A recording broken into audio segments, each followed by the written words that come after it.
Manon Fossat. Je vais juste revenir sur l'arbitrage très rapidement. Non, très rapidement. Parce On que a quand mal même, posé la question. non, mais une fois que World Rugby a eu quand même reconnu 5 erreurs d'arbitrage qui n'étaient pas toutes en notre défaveur, vous comprenez. Alors rien ne justifie les menaces, évidemment.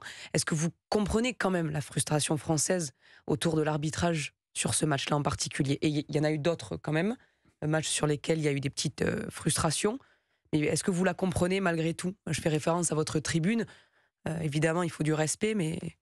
Mais bien sûr que je comprends la frustration. De même que je comprends la frustration quand on fait un en avant, quand on dévisse un coup de pied ou quand on prend un essai. Voilà, ça fait partie du rugby, ça fait partie du jeu. Il faut regarder les choses globalement et pas... Moi, j'aime pas les vidéos où on met une vidéo avec uniquement les fautes d'arbitrage. Ce qu'il faut, c'est regarder un match dans son entièreté et de se dire, OK, quelle est la cohérence de ce match? Qu'est-ce qu'il y a eu de bien? Qu'est-ce qu'il y a eu de positif? Qu'est-ce qu'il y a eu de négatif? Et tout le monde fait des fautes. Les arbitres, les joueurs, tout le monde fait des fautes. Voilà. Et la magie du rugby... Oui, il faut dire qu'à ce niveau-là, l'importance d'une erreur, quand même, quand on est en Coupe du Monde... Bah oui, l'importance d'une erreur, de faire un en avant, de dévisser un coup de pied ou de prendre un essai.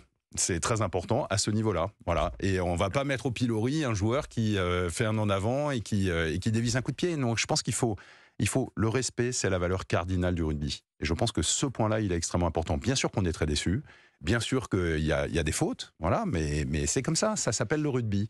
Et le rugby, on respecte.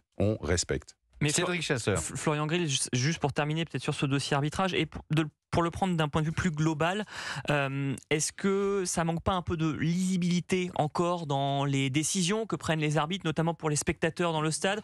Est-ce que ça manque pas aussi d'homogénéité entre les arbitres de l'hémisphère sud et les arbitres de l'hémisphère nord? On a vu notamment sur les quarts de finale des décisions qui n'étaient pas toujours les mêmes d'un match à l'autre, d'un arbitre à l'autre, alors sur des situations qui étaient pourtant les mêmes. Mais complètement d'accord. Et c'est bien dans les commissions obscures que ça se décide. C'est-à-dire que la cohérence entre un arbitrage hémisphère nord et hémisphère sud, ça se travaille toute l'année. Ça se travaille pas juste le jour d'un match. Ça se travaille pendant les 4 ans qui précèdent une Coupe du Monde avec des acteurs français dans les commissions qui en discutent, qui rencontrent, qui parlent de ces problématiques de cohérence. La lisibilité du rugby et des règles de l'arbitrage qui sont parfois des règles du rugby qui sont parfois un petit peu complexes.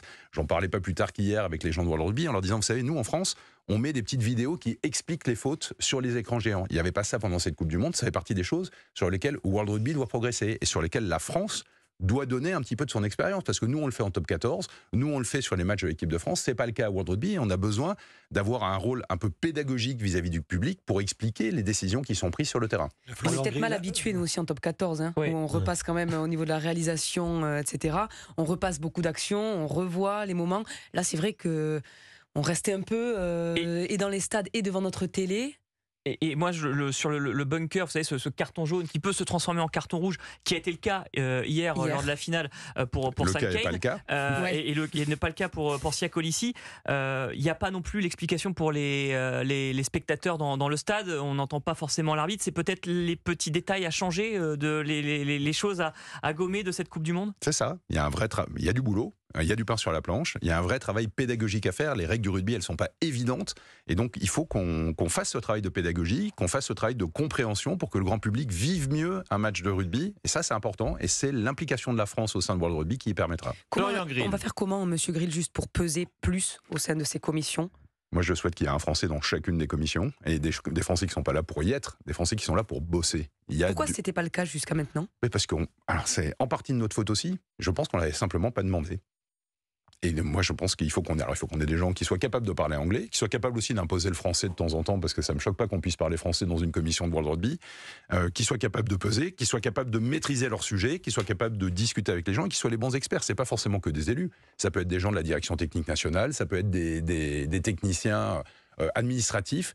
Il y a plein de sujets. On parlait des réseaux sociaux de World Rugby, ils sont beaucoup trop anglophones aujourd'hui. Moi, j'ai discuté avec les pays africains, ils veulent qu'on leur parle de rugby et qu'on leur raconte des choses, que World Rugby leur raconte des choses en français. Eh ben, on va le faire.